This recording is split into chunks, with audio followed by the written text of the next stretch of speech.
မင်္ဂလာရှိတဲ့ချိန်ဖြစ်ကြပါစေလို့အားလုံးကိုနှွေဦးမေ channel ကနေမှဖန်ပြန်လေးပြီးကြိုဆိုပါရစေဒီနေ့ကတော့ပထမဦးဆုံးအနေနဲ့စီရဲ့သတင်းလေးမပြောခင်မှာတချင်းလေးတစ်ပုတ်လေးကိုရင်နားထောင်ကြည့်အောင်နော်ကချင်ကယာကရဲချင်းဘုံမြမရှာဒီစိတ်တော်နေဆောင်ပြီးအောင်စုဝါမြန်မာနိုင်ငံမှာရှိတဲ့ကြိုက်တဲ့သူကိုကြိုက်တယ်လို့တရားစွဲလို့ရတဲ့စစ်ခွေးတွေရဲ့ဥပဒေထဲမှာမြန်မာနိုင်ငံသားစစ်ပဲเนาะမြန်မာနိုင်ငံသူဆိုလို့ရှင်လည်းမြန်မာနိုင်ငံသားကိုယူရမယ်မြန်မာနိုင်ငံသားဆိုလို့ရှင်လည်းမြန်မာနိုင်ငံသူကိုယူရမယ်ဒီလိုမျိုးမြန်မာနိုင်ငံသားစစ်ဖြစ်တဲ့သူကပဲမြန်မာနိုင်ငံကိုအုပ်ချုပ်ရမယ်ဆိုတဲ့စစ်ခွေးရဲ့ဥပဒေထဲမှာရှိတယ်ဒါကြောင့်မို့ NLD ရွေးကောက်ပွဲမှာအနိုင်ရသွားတဲ့အခါမှာအမေစုကိုလုံးဝတမရလောက်ခွင့်မပေးဘူးဒါကြောင့်မို့အမေဒေါအောင်ဆန်းစုကြည်ကတမရမလုပ်ဘဲနဲ့အတိုင်းပင်ခံအနေနဲ့သူလုပ်ခဲ့တယ်ဆိုတော့အခုကျမတို့အားလုံးကြားတဲ့အတိုင်းပဲဒီတချင်းထဲမှာကချင်ကရင်ကရရှမ်းချင်းမြန်မာမွန်ရခိုင်မပါဘူးခေါ်ကျူကရခိုင်လူမျိုးဖြစ်တယ်ဆိုတော့ရခိုင်လူမျိုးဟာဒီနေ့ကျမတို့မြန်မာနိုင်ငံရဲ့တိုင်းရင်သားမဟုတ်တော့တဲ့အတွက်ကြောင့်ဒီရခိုင်လူမျိုးကိုယူထားတဲ့တောင်းနိုင်ရဲ့သားကတမရဖြစ်တင်သလားတကယ်လို့ဒါဒီတချင်းကဒါအမေစုရဲ့လက်ထက်ထဲမှာဒါလုတ်ခဲ့တယ်ဆိုလို့ရှိရင်ခွေးလော်ပြီးဒီကြဲလောင်နဲ့သမင်းစားမဲ့ချိန်တောင်မရှိဘူးအဲ့ချိန်တောင်မရှိအောင်ကျတို့ကိုအော်နေကြမှာပဲဒါပေမဲ့အခုတောင်းနိုင်ရဲ့သားရဲ့လက်ထက်ထဲမှာဒီတချင်းထုတ်ထားတယ်ဆိုတော့ဒီတချင်းထုတ်ထားတဲ့ပေါ်မှာဘေဘောမကမှဝေဖန်တန်တခုမှမကြားရတယ်လို့ရခိုင်လူမျိုးတွေဟာမြန်မာနိုင်ငံသားမဟုတ်တော့တဲ့အတွက်ကြောင့်မြန်မာနိုင်ငံသားမဟုတ်တဲ့သူနဲ့ယူထားတဲ့တောင်းနိုင်ရဲ့သားကတမရဖြစ်ခွင့်မရှိဘူးလို့ဘေတတဝါကမှဟောင်သွားတာမတွေ့ရဘူးဆိုတော့အခုနင်တို့ဘောမတွေဒီတချင်းထဲမှာရခိုင်မပါဘူးဆိုတာအားလုံးသိပြီးသားဆိုတော့ဒီတချင်းရဲ့နာမည်ကောက်မှပြည်ထောင်စုဆိုတဲ့တချင်းထဲမှာရခိုင်မပါတာဆိုတော့ရခိုင်ဟာမြန်မာနိုင်ငံသားမဟုတ်တော့ဘူးမြန်မာနိုင်ငံသားမဟုတ်တော့တဲ့အတွက်ကြောင့်ဒီမြန်မာနိုင်ငံသားမဟုတ်တဲ့သူကိုယူထားတဲ့တောင်းလိုက်ရဲ့သားက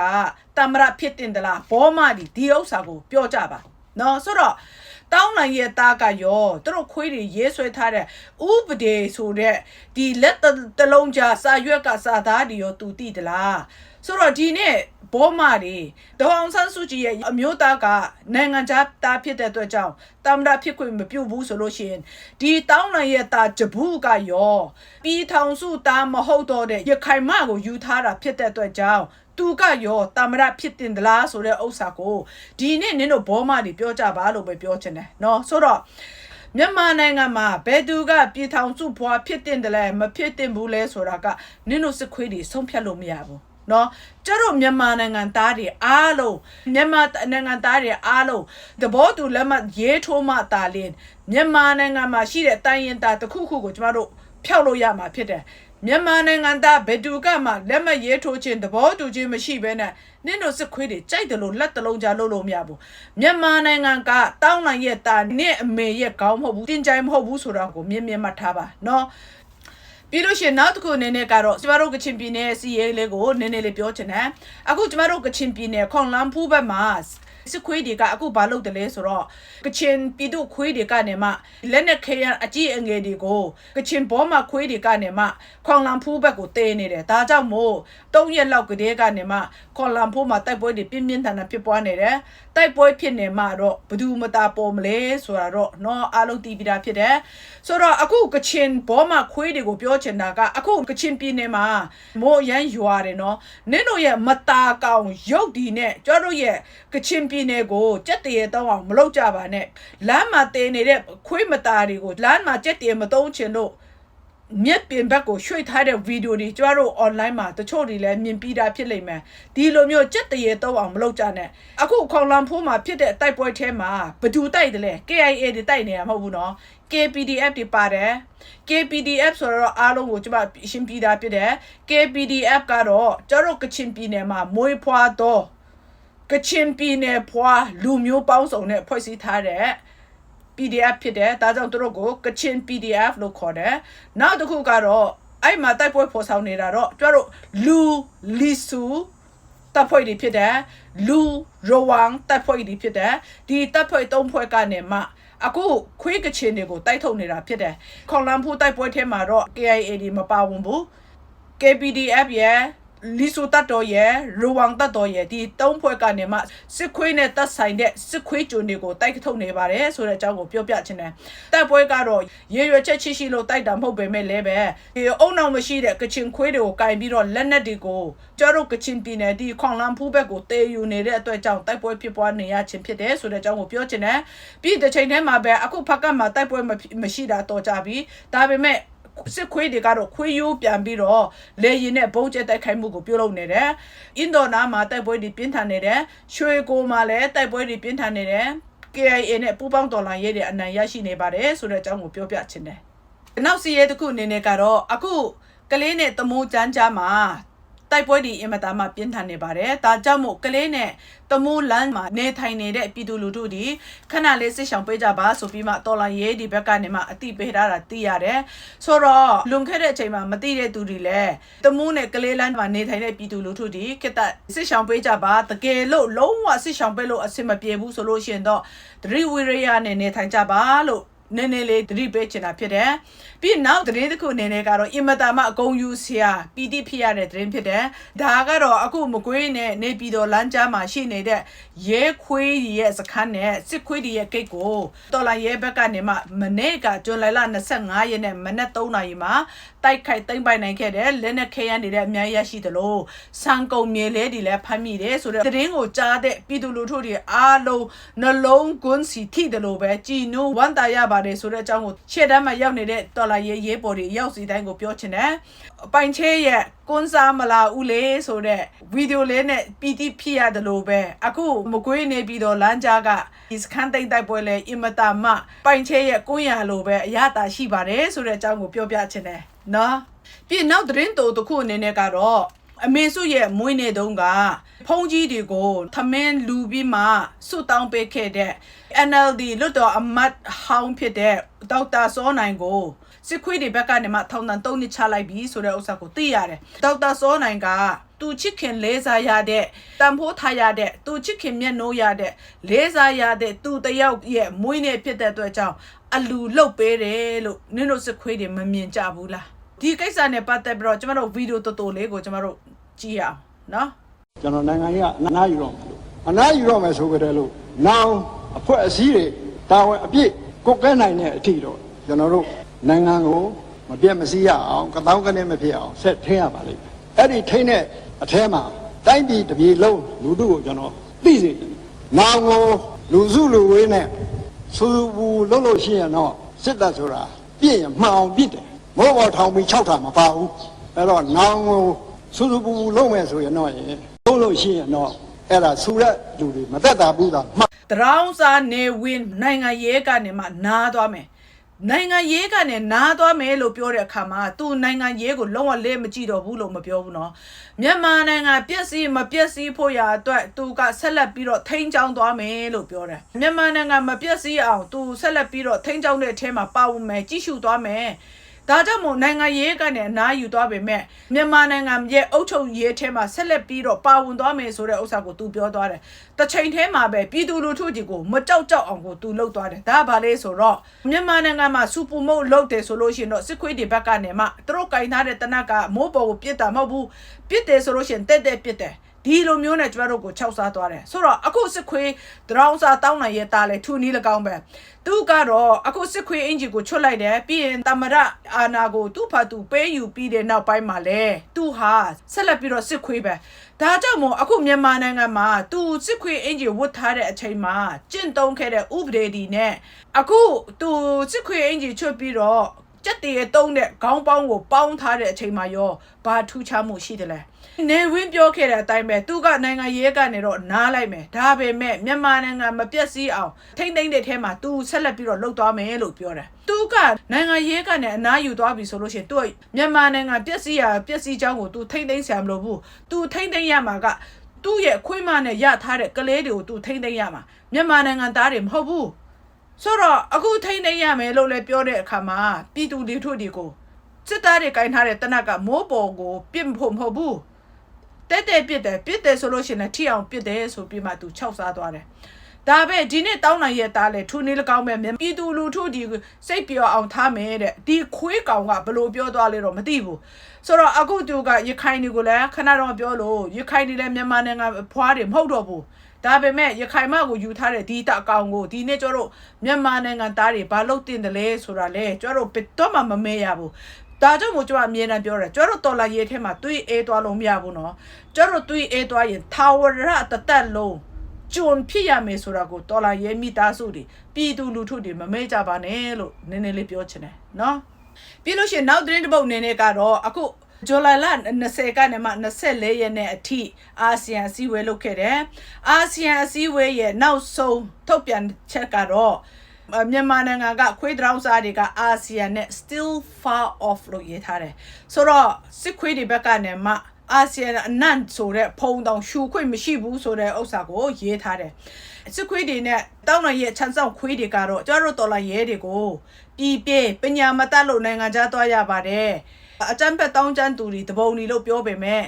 ဒီနေ့အာဆီယံအစည်းအဝေးမစခင်မှာဒီတပုံတွေနဲ့ထိုင်းနိုင်ငံမှာနိုင်ငံခြားဝန်ကြီးတွေတွေ့ဆုံဆွေးနွေးမှုတွေလုပ်ခဲ့တာအားလုံးသိပဲဖြစ်တယ်ဆိုတော့ဒီကိစ္စနဲ့ပတ်သက်ပြီးတော့အာဆီယံမှာဆက်လက်ပြီးတော့သူတို့ဆွေးနွေးကြတယ်ဆွေးနွေးတဲ့အဖြေကတော့ still far off ဆိုတဲ့ဆုံးဖြတ်ချက်ပါပဲဆိုတော့စစ်ခွေးတွေရဲ့စကားကိုနားထောင်သလားဒါမှမဟုတ်လို့ရှိရင်ဒီတပုံအကြမ်းဖက်တွေရဲ့စကားကိုအလေးထားပြီးတော့ဆုံးဖြတ်သလားဆိုတာတော့နင်တို့စစ်ခွေးတွေတည်တတ်ဖို့လိုအပ်တယ်။တစ်ချိန်ထဲမှာပဲဘာထပ်ပြီးမှပြောချင်တယ်လဲဆိုတော့အခု NLD ထဲမှာလည်းတရေမမှန်တဲ့ NLD လူတွေရှိတယ်ဆိုတဲ့ဥစ္စာတော့တချို့တွေလည်းတည်ပြီးတာဖြစ်လိမ့်မယ်။တချို့ NLD တွေဟာသူတို့ရဲ့ခေါင်းဆောင်ဖြစ်တဲ့အမေစုနဲ့အတူတမနာဦးဝင်းမြင့်တခြားသော NLD ခေါင်းဆောင်တွေကိုဖမ်းဆီးတာတွေရှိတယ်တချို့ဆိုထောင်ထဲမှာပဲအသက်ပေးခဲ့ရတဲ့သူတွေတလောက်ရှိပေမဲ့ဒီဖမ်းဆီးထားရတဲ့ခေါင်းဆောင်တွေနဲ့အတူဆုံးသွားတဲ့ခေါင်းဆောင်တွေရဲ့မျက်နှာကိုမှမထောက်တရေမမှန်တဲ့ NLD တွေကနေမှအခုစစ်ခွေးတွေနဲ့တွေ့ဆုံချင်းတဲ့ပြုလုပ်ချင်းတဲ့အကြောင်းတွေထုတ်ပြန်လာတာကိုတွေ့ရတဲ့အတွက်ကြောင့်အင်မတန်မှနာကြည့်ရပါတယ်တရေမမှန်တဲ့ NLD တွေဟာကြရှုံးသွားတဲ့ရဲပေါ်ဒီကိုဇော်ကားရရောက်တယ်ဆက်လက်ပြီးတော့လဲတော်လာရဲထဲမှာပါဝင်နေတဲ့သူဒီကိုဇော်ကားတာဖြစ်တယ်အထူးသဖြင့်ခေါင်းဆောင်ဖြစ်တဲ့အမေတော်အောင်ဆန်းစုကြည်ရဲ့ဒုက္ခကိုတောင်မငဲ့ကွယ်ပဲနဲ့လူသားချင်းစာနာစိတ်တောင်မရှိတဲ့တရေမမှန်တဲ့လူယုံမာတွေပါနေကြပြီဆိုတဲ့ဥစ္စာကိုပြောချင်တယ်ဆိုတော့အခုကျတို့ရဲ့တမရဦးဝင်းမြင့်ကိုလည်းအချင်းထောင်ကနေလွတ်ပေးတယ်လို့ပြောပေမဲ့ဒီနေ့ဒီအချိန်ထိအိမ်ထဲအိမ်ပြင်တောင်မှထွက်ခွင့်မရှိဘူးဆိုတဲ့အကြောင်းကိုသိရတယ်ဒါတွေကိုနင်တို့ကသာလူ NLD ဖြစ်တယ်ဆိုလို့ရှိရင်တော့နင်တို့ကနေမှစစ်ခွေးတွေနဲ့ပြောဆိုဆက်ဆံမှုကိုလုပ်မှာမဟုတ်ဘူးခွေးကတော့ဘယ်တော့အခါမှလူဖြစ်မလာဘူးဆိုတာကိုနင်တို့ NLD ထဲမှာပါဝင်နေပါတဲ့ဆိုတဲ့နိုင်ငံခြားရောက်နေတဲ့ NLD တွေကိုအထူးသဖြင့်ပြောချင်တာဖြစ်တယ်နော်ဆိုတော့ပြည်ပမှာရောက်နေတဲ့ NLD တွေမြန်မာပြည်ကိုပြန်လာချင်ကြသလား NLD ဆိုတဲ့ခေါင်းစဉ်နဲ့မဟုတ်ဘဲနဲ့ကိုယ်တယောက်ထဲစ조사ပြီးတော့ပြန်လာကြပါစစ်ခွေးတွေနဲ့လည်းနင်တို့ပူပေါင်းချင်လားပူပေါင်းကြပါဒါပေမဲ့ NLD ဆိုတဲ့နာမည်ကိုကြတော့နင်တို့ကျေးဇူးပြုပြီးမှမတုံးကြပါနဲ့စစ်ခွေးတွေဖမ်းချုပ်ထားတဲ့ NLD ခေါင်းဆောင်ရဲ့မျက်နှာကိုနည်းနည်းပါပါထောက်ရှုခြင်းအပြင် NLD ဆိုတဲ့နာမည်နဲ့စစ်ခွေးတွေနဲ့ဆွေးနွေးခြင်းမဟုတ်ဘဲနဲ့ကိုရဲကိုတာကိစ္စနဲ့ဆွေးနွေးခြင်းတာပြုလုပ်ကြပါစစ်ခွေးတွေကလူနဲ့တာစကားပြောဆိုလို့ရတဲ့မျိုးတာဖြစ်တယ်ဒီနေ့မြန်မာနိုင်ငံကဒီလိုမျိုးစုပ်ပြတ်သားသွားမှာမဟုတ်ဘူးเนาะနင်တို့ကစစ်ခွေးတွေနဲ့ဆွေးနွေးခြင်းလုပ်ချင်တယ်ဆိုလို့ရှိရင်တော့နင်တို့ဟာကြရှုံးသွားတဲ့ရဲပေါ်တွေကိုဇော်ကားရရောက်တယ်တော်လာရဲတွေကိုဇော်ကားရရောက်တယ်ဆိုတာကိုဘယ်တော့မှမမေ့ကြပါနဲ့လို့ပြောချင်တယ်เนาะပြီးလို့ရှိရင်အခုကျမတို့နောက်ဒင်းတစ်ပုတ်နေနဲ့ကတော့ဗီဒီယိုတော်တော်လေးကိုနားထောင်ကြည့်ရအောင်เนาะဖန်ဆီးခံရသူတို့ချိုးမှာចောင်းသားများလည်းပါဝင်နေကြောင်းသိရှိရပါတယ်အခုလိုအတိအမဖန်ဆီးမှုကြောင့်ယခုအခါကျွန်တော်တို့ခန်းဒီမြို့ပေါ်မှာမြို့သားလူငယ်များမနေထိုင်ရကြတော့ပါဘူးရက်ွက်တွင်တာရေးနာရေးကိစ္စများဆောင်ရွက်ရာတွေတက်ကြီးအမျိုးသားများနှင့်အမျိုးသမီးများကသာဆောင်ရွက်လက်ရှိပါတယ်မြို့ပေါ်နယ်မိဘပြည်သူများမှာနေ့စဉ်နဲ့အမျှကြီးလန့်စာစားနေထိုင်ကြရတာအမှန်ပြင်ဖြစ်ပါတယ်နေကျေးရွာများမှာမွေးလူနာများရေးပေါ်လူနာများခန်းဒီမြို့ရှိစေယုံစေခမ်းများတို့လာရောက်ရာတွေလူနာအဆောက်အကူများပါဖန်ဆီးနေမှုများကြောင့်လူနာများစွာဒုက္ခရောက်နေရပါတယ်ထို့အတူအခြားနေမှာအရေးပေါ်ခီးတွားပြည်သူအမျိုးသားများတည်လဲခန်းဒီမြို့တော်လာရောက်ရန်စိုးရင်ကြောက်လန့်နေရပြီးအများပြည်သူအတွက်ဟန်တာကြီးတစ်ဖွဲ့ဖြစ်နေသည်ကိုစိတ်မကောင်းစွာလက်လာသိရှိရပါတယ် ဆိုတော့အခုသူကတော့ခန္တီမြို့နယ်ကပြည်သူ့လွတ်တော်ကိုယ်စားလှယ်ဥကုံဝမ်းကနေမှပြောသွားတာဖြစ်တယ်ဆိုတော့ခန္တီမြို့ဆိုတာကကျတို့မြန်မာနိုင်ငံသားတွေ90ရာခိုင်နှုန်းလောက်တောင်ခန္တီမြို့ကိုရောက်ချင်မှလည်းရောက်ဖူးမှာပါเนาะခန္တီမြို့ကိုအလေသွားတယ်ဆိုတာတိတ်ပြောတာမကြားရဘူးဆိုတော့အခုဒီထဲမှာလွတ်တော်အမတ်ပြောသွားတဲ့စကားကခန္တီမြို့ကအင်မတာမတည်ငြိမ်အေးချမ်းတဲ့နေရာဖြစ်တယ်လို့ပြောတယ်ဒါပေမဲ့အခုဘာပြောလဲစစ်မှုထမ်းအဖမ်းကြမ်းလွန်လို့ကျောင်းသူကျောင်းသားတွေကိုပါမကြမ်းအဖမ်းကြမ်းလွန်လို့နာရဲတာရဲဒီမှာပါလူငယ်တွေမရှိတော့ဘူးလူငယ်တွေထွက်ပြေးကုန်ပြီလို့ပြောတယ်ဆိုတော့ဟိုတခါတော့ကတောင်းနိုင်ရဲ့မရင်ငယ်ဖြစ်တဲ့ခိုင်ခိုင်စိုးပါပြောသွားလဲနိုင်ငံခြားကိုထွက်သွားတဲ့သူတွေကပညာမတတ်တာများတယ်လို့ပြောတယ်ဆိုတော့အခုဒီလွတ်တော်အမတ်ပါပြောသွားတယ်လေနင်တို့ဘောမတွေခွေးတွေနားထောင်ကြပါဆိုတော့တစ်ချိန်ထဲမှာပဲဗီဒီယိုတူတူလေးကိုလည်းဆက်လက်ပြီးတော့နားထောင်စေချင်တယ်နားထောင်ကြည့်အောင်နော်ပခုတ်ကူမှာစစ်မှုထမ်းနဲ့ပတ်သက်ပြီးမှဦးစင်းပြောသွားတာလေးရှိပါတယ်ဗျာနော်ပါလာကဘာကနေဆွဲသွားတဲ့အရာလေးပေါ့နော်အခုတော့ဒီ16နှစ်ကလေးရော40နှစ်ကလေးရောသူဆရာတော်ထံကိုပြန်ရောက်ပါပြီပေါ့ဦးစင်းပြောချင်တာကဟုတ်ပြီဒီ16နှစ်ကလေးကိုကောက်အောင်မှာလူမဆန်သွားလှိမ့်ရိုက်တယ်ဘာဖြစ်လို့ရိုက်တာလဲ16နှစ်ပြောတာကိုမယုံလို့ဆိုပြီးရိုက်တယ်တဲ့နောက်ကြမှာကလေးကအသားနာလို့19နှစ်ဆိုမှရိုက်သွားတယ်တဲ့အသက်40နှစ်တကာကြီးကိုကြတော့40နှစ်လို့ပြောတဲ့အတွက်ကြောင့်လှိမ့်ရိုက်တယ်တဲ့25နှစ်ပြောမှရိုက်တယ်တဲ့နော်ဆိုတော့အခုဒီထဲမှာကျတော့ကြားရတဲ့အတိုင်းပဲယောက်ျားနှစ်ယောက်ကိုဖမ်းတယ်16နှစ်ကိုရိုက်တာ19နှစ်ပါလို့မပြောမချင်းရိုက်တယ်နောက်တစ်ယောက်ကအသက်40ရှိနေပြီ40ဆိုလို့ရှိရင်စစ်မှုထမ်းနဲ့ကြော်သွားပြီ40ကိုလည်းရိုက်တာဘာကြောင့်လဲဆိုတော့25နှစ်လို့မပြောလို့ရိုက်တာတဲ့ကဲဒါဟာမြန်မာနိုင်ငံရဲ့အခြေအနေဖြစ်တယ်ဆိုတော့ဒီနေ့ကျမတို့လူမျိုးအတီးတီးထဲမှာဘယ်လက်နဲ့ကင်တော်လာရဲတွေဘက်ကနေမှစစ်တပ်ဆုဆောင်မှုတွေလုပ်နေတယ်ဆိုပြီးမှအခု social media ထဲမှာအတော်လေးတွေ့ရတယ်ဆိုတော့ဒီနေ့လူမျိုးတိုင်းရဲ့ဘောမတွေကိုကျမပြောချင်တယ်ဒီနေ့ကျမတို့လက်နဲ့ကင်နေတဲ့တော်လာရဲတွေဘယ်သူကမှနင်းတို့ကိုဒီလိုမျိုးရိုက်ပြီးတော့အသက်တွေမလိမ်ခိုင်းဘူးနော်ဒီနိုင်ငံခြားကိုထွက်ပြေးသွားတဲ့လူငယ်တွေစစ်ခွေးတွေဖမ်းဆီးသွားတဲ့လူငယ်တွေကလွှဲရင်ကျန်တဲ့လူငယ်တွေကဒီနေ့မြို့ပေါ်မှာအများကြီးရှိသေးတယ်ဒီနေ့ဒီလိုမျိုးစစ်ခွေးတွေကိုကျမတို့ကနေတိုက်ထုတ်ရမှာဖြစ်တဲ့အတွက်ကြောင့်နင်ကလူလိုနားမလဲဘူးဘဲနဲ့တော်လာရဲကိုမွန်လာဘူးဒါကြောင့်နင်ကိုခေါ်တယ်ဒါပဲရှင်းရှင်းလေးပဲဒါကိုနင်တို့ကဘယ်အဖွဲ့အစည်းကနေမှစစ်သားတွေစုဆောင်းနေပါတယ်ဆိုပြီးမှနင်တို့ပြောနေကြတယ်မြန်မာနိုင်ငံမှာစစ်ခွေးတွေကျွန်းနင်တို့ဆက်လက်ပြီးတော့ခံချင်သေးသလားဒီထဲမှာတော့ကျွန်မဗီဒီယိုတော့မထည့်တော့ဘူးအားလုံးလည်းကြားပြီးတာဖြစ်လိမ့်မယ်ငပေါက်ကနေမှခင်လိုင်းသားထဲဖို့ဇတ်တပင်ကလူတွေကိုရောထဲဖို့ဆိုပြီးမှ social media မှာနော်အော်နေကြတာကျွန်မတို့အားလုံးကြားပြီးတာဖြစ်တယ်နိုင်ငံရေးနဲ့ငါမဆိုင်ဘူးလို့ပြောချင်တယ်ပြောလိမ့်မယ်အရင်တော့ခင်လိုင်းတွေတိုက်မယ်ဆိုပြီးမှအကြိမ်ကြိမ်ပြောခဲ့တယ်တကယ်ပဲသူတိုက်သွားပါတယ်တော်လန်ရဲကနေမှစစ်ခွေးကိုတိုက်တာမဟုတ်ပဲနဲ့တောင်းနိုင်ရဲ့ဘောနဲ့သူ့ကိုတိုက်သွားတာတော့တွေ့တယ်ဆိုတော့အခုခင်လိုင်းကတော်လာရဲကိုမလုပ်တော့ဘဲနဲ့ဟာတာတွေနဲ့ကောင်းစားနေတဲ့ခင်လိုင်းနေအခုငါပေါက်ပြောပြီးတဲ့နောက်ပိုင်းမှာရောအစတုန်းကတော့ရုပ်ရှင်မင်းသားမင်းသမီးတွေအားလုံးစစ်မှုထမ်းထဲမှာပါရမယ်ဆိုပြီးမှခွေးလော်ဘီဒီဘက်ကနေမှပြောနေတဲ့ဥစ္စာရှိတယ်ဒါပေမဲ့နင်တို့ဂယုမဆိုင်ဘူးအခုငါပေါက်ရဲ့ပါဇက်ကနေမှနာမည်တက်ပြီးမှပြောနေကြပြီအဲ့ရောပြောနေကြသလားလို့ပြောချင်တယ်နော်မုတ်ဆိုးမရဲ့လက်ထက်ထဲမှာတကားဖွင့်ပြီးမှစိတ်ချလက်ချအိတ်နိုင်ပေမဲ့ဒီနေ့တောင်းလိုက်ရဲ့တားရဲ့လက်ထက်ထဲမှာအင်ချန်တကားတွေတော့ခတ်ထားပေမဲ့အချိန်မျိုးဝင်လာနိုင်တယ်ဆိုတဲ့ဥစ္စာနင်တို့သိပါတယ်နော်ဥစားကြီးရဲ့အိမ်ကိုတော့ကြီးရိုက်ဖွင့်ပြီးမှဝင်လာတာနင်တို့အားလုံးမြင်ပြီးတာဖြစ်လိမ့်မယ်နင်တို့ကတော့ပြောမယ်ငါကတော့နိုင်ငံရေးမလုပ်ဘူးစိတ်ဝင်စားဘူးဒါကြောင့်မို့နိုင်ငံရေးငါနဲ့မဆိုင်ဘူးလို့နင်ကြွေးကြော်လိမ့်မယ်ဒါပေမဲ့ခွေးတောင်စားတောင်းနိုင်ရဲ့တားရဲ့လက်ထက်ထဲမှာနင်းကသာနိုင်ငံရေးနဲ့မဆိုင်တာနိုင်ငံရေးကနင်းနဲ့ဆိုင်နေတယ်ဆိုတော့အခုခင်လိုင်းတွေလည်းအေးရောပြောကြရဲ့လားဒီဇတ်တဘင်ကကောင်းနေရောအေးရောပြောနေကြသလားနင်းတို့အလေလာမေးဆိုတာကိုမမေ့ကြပါနဲ့နော်စစ်ခွေးတွေစစ်မှုထမ်းခေါ်တာ18နှစ်ကနေမှ35နှစ်ဖြစ်တယ်ဆိုတော့18နှစ်ဆိုတာဟာပညာတင်နှစ်ဖြစ်တယ်သူတို့ကကြောင်းတက်နေတဲ့အချိန်မှာစစ်မှုထမ်းရမှာလားနောက်တစ်ခုအနေနဲ့ကတော့35နှစ်ဆိုတာကလူတဦးရောက်ရဲ့ဘဝကိုပြောင်းလဲအောင်ဘဝကိုကြိုးပမ်းနေတဲ့အချိန်ဖြစ်တယ်တချို့ဆိုလို့ရှိရင်28 29လောက်မှာအိမ်အောင်ကြပြီးတော့မိသားစုအတွက်ရုန်းကန်နေရတဲ့အချိန်ဖြစ်တယ်ဆိုတော့ပညာရေးနဲ့ရုန်းကန်နေရတဲ့အချိန်ထဲမှာလည်းနင်တို့စစ်ခွေးတွေရဲ့စစ်မှုထမ်းရမယ်လို့ပြောတယ် နောက်တစ်ခုကတော့ဘဝတိုးတက်ဖို့ရန်အတွက်စ조사မဲ့အချိန်မှာစစ်မှုထမ်းရမှာဖြစ်တယ်ဆိုတော့ဘောမတွေအမြဲတမ်းပြောနေတာကတော့သူများနိုင်ငံမှာလည်းစစ်မှုထမ်းတယ်လို့ပြောတယ်ဆိုတော့ဒီနေ့အများများဆဆမကြည့်နဲ့ကိုရီးယားက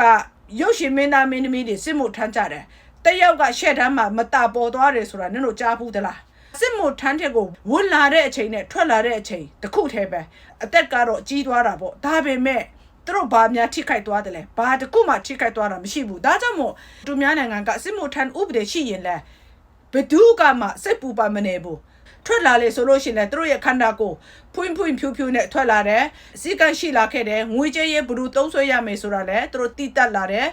စစ်မှုထမ်းနေတဲ့အချိန်မှာတင်ပေးခဲ့တယ်ဒါပေမဲ့မြန်မာနိုင်ငံရဲ့စစ်မှုထမ်းထဲမှာဝင်သွားတဲ့အခါမှာတစ်ချက်ကတော့ပြန်လာမရှိဘူးနှစ်အချက်ကတော့ရိုင်းဆိုင်လာတယ်အရင်တော့ကပြည်သူတွေရဲ့အိမ်မြင်းမရှိဘူးတဲ့လူတွေမြင်းရှို့တက်လာခဲ့တယ်မဆဲတဲ့သူတွေဆဲလာခဲ့တယ်မတက်တဲ့သူတွေကိုနင်တို့တက်လာခဲ့တယ်ဒါကြောင့်ဒီနေ့စစ်မှုထမ်းထဲမှာဘယ်သူမှမပါချင်ဘူးထိုနည်းတူပဲအခုဒီဇူလိုင်လ19ရက်နေ့မှာလဲရန်ကုန်ကွန်ဒိုမှာနေတဲ့သူတွေရောစစ်မှုထမ်းရမယ်ဆိုတဲ့စာထွက်လာခဲ့တယ်အားလုံးလည်းတီးပြီးသားမြင်ပြီးသားဖြစ်လိမ့်မယ်ဆိုတော့အခုဘယ်နားမှာနင်တို့ရှောင်မလဲ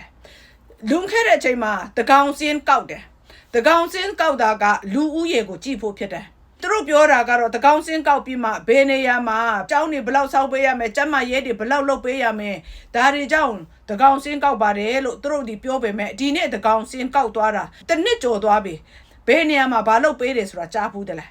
းလူငယ်တွေကိုစစ်မှုထမ်းတွေကိုခေါ်သွားတယ်ဆိုတာပဲရှိတယ်နော်ဒါကြောင့်ဒီနေ့စစ်မှုထမ်းထဲမှာဒီလောက်အထိပြည်သူလူထုတွေကိုဆွဲနေတဲ့အချိန်မှာတော်လာရဲဒီကနေမှတော်လာရဲထဲမှာပါဝင်ဖို့ရတဲ့လူငယ်တွေကိုခေါ်တယ်လို့ပြောတဲ့သူတွေနင်းတို့တွေလည်းမလွယ်ဘူးလို့ပဲမှတ်ကြပါတချို့ဆိုလို့ရှိရင်နိုင်ငံခြားမှာနေပြီးတော့တော်လာရဲတွေကိုအမျိုးမျိုးရေးသားနေကြတဲ့သူတွေရှိတယ်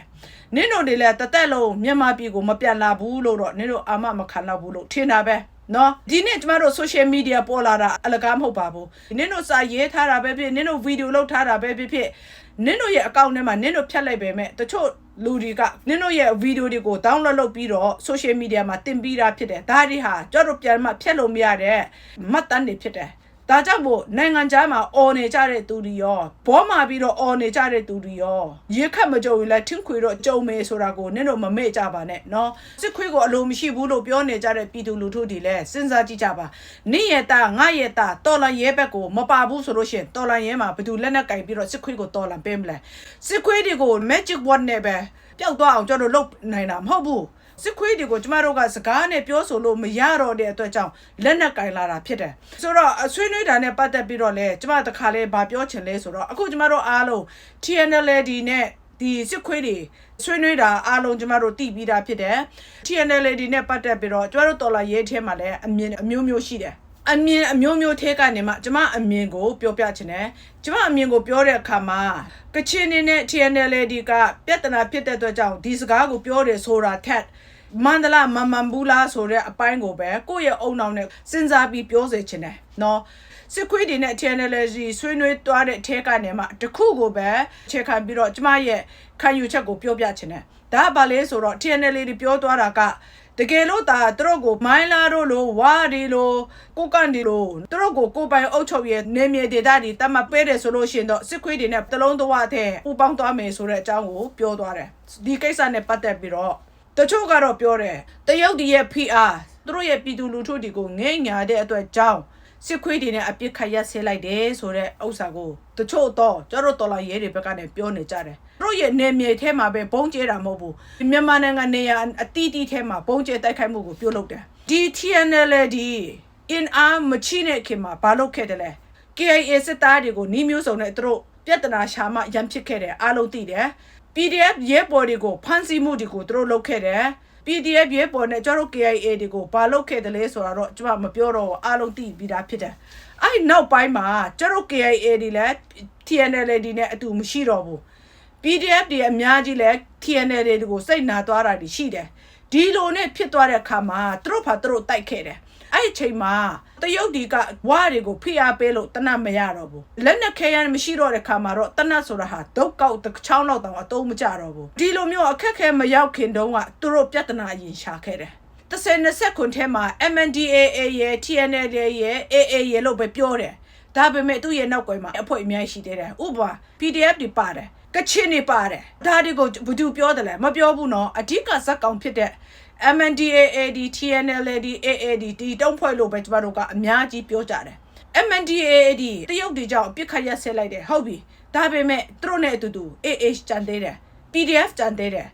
KIAD ကြံသေးတယ်ဆိုတော့ TNLAD ကသူတို့တိုက်ခဲ့တယ်လို့ပြောပေမဲ့သူတို့ဥဆောင်တယ်အဲ့နောက်မှာ AAD ပါတယ် PDF တွေပါတယ်သူတို့ကြီးပဲတိုက်လို့တိုက်ပွဲတစ်ခုနိုင်သွားတာတစ်ခုမှမရှိပါဘူးကျွန်မအမြဲတမ်းပြောတယ်ဒီနေ့ကျွန်တော်တို့$27ရဲထဲမှာအခုအာရခတ်တပ်တော်တွေအမတာမတော်ပြီးမှတိုက်နေတယ်အာရခတ်တပ်တော်ကြီးပဲတိုက်နေတာမဟုတ်ဘူးအညာ PDF တွေရခိုင်ပြည်နယ်မှာဘယ်နလ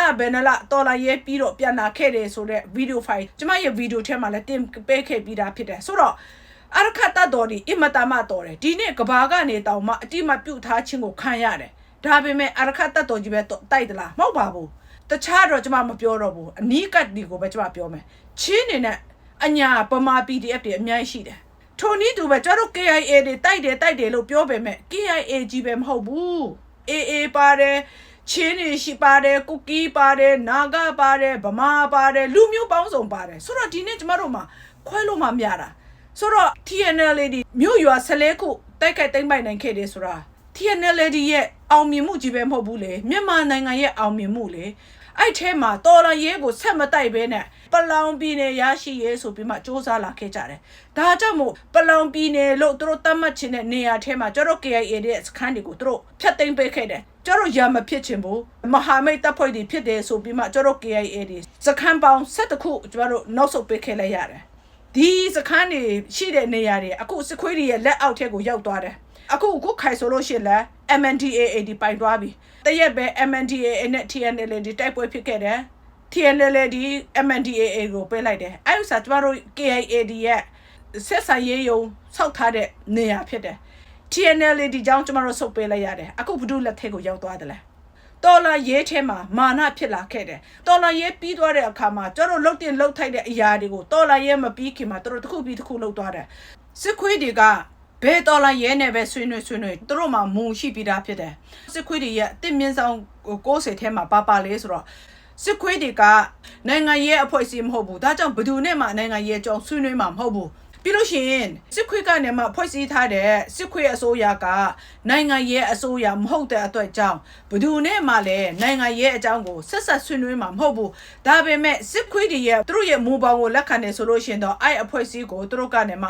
ကကွယ်ဆောင်ရှောက်သွားမယ်ဆိုတဲ့ဥစ္စာပါတယ်ဒါကြောင့်ဒီနေ့စစ်ခွေးတွေနဲ့ဆက်ဆက်ဆွေးနွေးမှုကိုလုပ်တယ်ဆိုလို့ရှိရင်စစ်ခွေးတွေရဲ့မူဝါဒကိုလက်ခံရမှာဖြစ်တယ်ဒါကြောင့်အခု TNLAD စစ်ခွေးတွေနဲ့တွားဆွေးနွေးတဲ့အခါမှာTNLAD တောင်းဆိုတဲ့အချက်တွေတခုမှစစ်ခွေးတွေလက်ခံသွားတာမဟုတ်ဘူးပြီးလို့ရှိရင်သူတို့ပြောတဲ့ဥစ္စာကိုလည်းနားထောင်တာမဟုတ်ဘူးစစ်ခွေးတွေသူတို့ဖြစ်ချင်တဲ့အရာသူတို့ပြောချင်တဲ့အရာကိုပဲပြောသွားတယ်ဒါဟာစစ်ခွေးတွေရဲ့သဘောတဘာဝဖြစ်တယ်ပြီးရင်သူတို့ရဲ့မူလည်းဖြစ်တယ်ဆိုတော့အခု TNLAD နဲ့ပတ်သက်ပြီးတော့ခဏတော့ငါပြောသလိုတကယ်လို့ဒါ TNLAD မြန်မာနိုင်ငံလွတ်မြောက်ဖို့မဟုတ်ဘဲနဲ့ပလောင်ပြည်နယ်ထူထောင်ဖို့အရေးကိုသူတို့စ조사လာခဲ့တဲ့အတွက်ကြောင့်တော်လန်ရဲ့မဟာမိတ်တွေအားလုံးနဲ့သူတို့ပြဿနာဖြစ်ခဲ့တယ်တော်ရရဲ့မဟာမိတ်အားလုံးနဲ့သူတို့ပြဿနာဖြစ်ခဲ့တယ်ဒါကြောင့်မို့သူတို့မှာကြရှုံးမှုဖြစ်လာခဲ့တယ်ဒါကြောင့်စစ်ခွေးတွေကဘယ်သူနဲ့မှမတည့်တဲ့သူတို့ကိုအတကုံဖိချတယ်တကယ်လို့ဒါသူတို့ကတော်ရရဲ့တွေအားလုံးနဲ့လက်တွဲပြီးတော့တိုက်ပွဲထဲမှာဝင်သွားမယ်ဆိုလို့ရှိရင်ဒီနေ့ဒီအခြေအနေရောက်လာစရာအကြောင်းမရှိဘူးဒါကြောင့် TNLAD ကသူတို့ရဲ့ပလောင်လူမျိုးတွေထိခိုက်နစ်နာမှုရှိတဲ့အတွက်ကြောင့်ပလောင်လူမျိုးတွေကိုတနာတဲ့အတွက်ကြောင့်စစ်ခွေးတွေနဲ့အပြစ်ခတ်ရက်စဲမှုကိုပြုလုပ်တယ်ဆိုတဲ့စကားဟာလုံးဝမမှန်ပါဘူးပလောင်ဒေတာကိုပဲစစ်ခွေးတွေပုံကျဲတာမဟုတ်ဘူး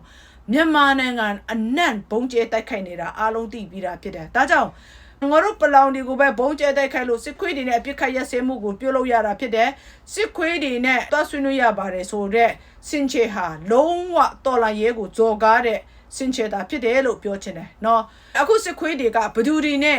အပြစ်ခတ်ရက်စဲပြီးတော့ဘဒူနဲ့ပနာစားကြလေဆိုတော့မွေးရကိုင်းနေနဲ့လို့ဖြစ်တယ်ဆိုတော့အခုစစ်ခွေးတွေအပြစ်ခတ်ရက်စဲပြီးမှငိမ့်ချင်ရေးစကားပြောကြတယ်တွေ့ဆုံဆွေးနွေးမှုကိုလုပ်တယ် NCA စာချုပ်ချုပ်ဆိုထားတဲ့သူတွေနဲ့ငိမ့်ချင်ရေးလုပ်တယ်လို့ပြောတယ်ဘဒူနဲ့လေဝါဆိုတာကဘိန်းချက်သလားမချက်ဘူးလားဘိန်းရောင်းသလားမရောင်းဘူးလားဆိုတာတော့အားလုံးသိပြီးသားဖြစ်တယ် MNDAAD ဘာလုပ်တယ်လဲကျမမပြောတော့ဘူးအခု TNLAD လဲဘာလုပ်တယ်လဲအားလုံးသိတယ်နော်စောချစ်သူတွေ တို့ကမိုးရဆဲဝါလှုပ်ချင်တယ်လှုပ်မယ်မလှုပ်ချင်လို့ဘူးဒါပေမဲ့ကြားဖြန့်ကြီးစားဆိုတာတော့အားလုံးသိပြီးသားဖြစ်တယ်ဒါကြောင့်ဒီနေ့ NCA ထဲမှာစာချုပ်ဆိုထားတဲ့သူတွေပဲဖြစ်စစ်ခွေးတွေနဲ့အပြစ်ခတ်ရက်ဆဲလို့ပနာစားတဲ့သူတွေအားလုံးကိုကြည့်ပါတမတ်နဲ့ရက်နေတဲ့သူဘယ်သူရှိတယ်လဲတောင်းလိုက်ရဲ့ခြံစောင့်ခွေးတွေဟောင်းနေတာပါလဲတိုင်းရင်သားလက်နဲ့ကင်တွေကတော့မိုးရဆဲဝါလှုပ်နေကြတယ်လို့ပြောပေမဲ့မိုးရဆဲဝါရာစာဘဒူဒီနဲ့အမြဲတမ်းတွေ့ဆုံမှုရှိတယ်လေဆိုတာတော့ဒီနေ့ကျွန်တော်တို့တော်လာရဲတွေဘောမတွေဘောကြုံတွေတိဖို့လိုအပ်တယ်ဆိုတဲ့အကြောင်းကိုလည်းတခါလေဒီထဲမှာပြောပြချင်တယ်နော်ပြည်သူတွေအားလုံးကျမ်းမာပျော်ရွှင်ကြပါစေ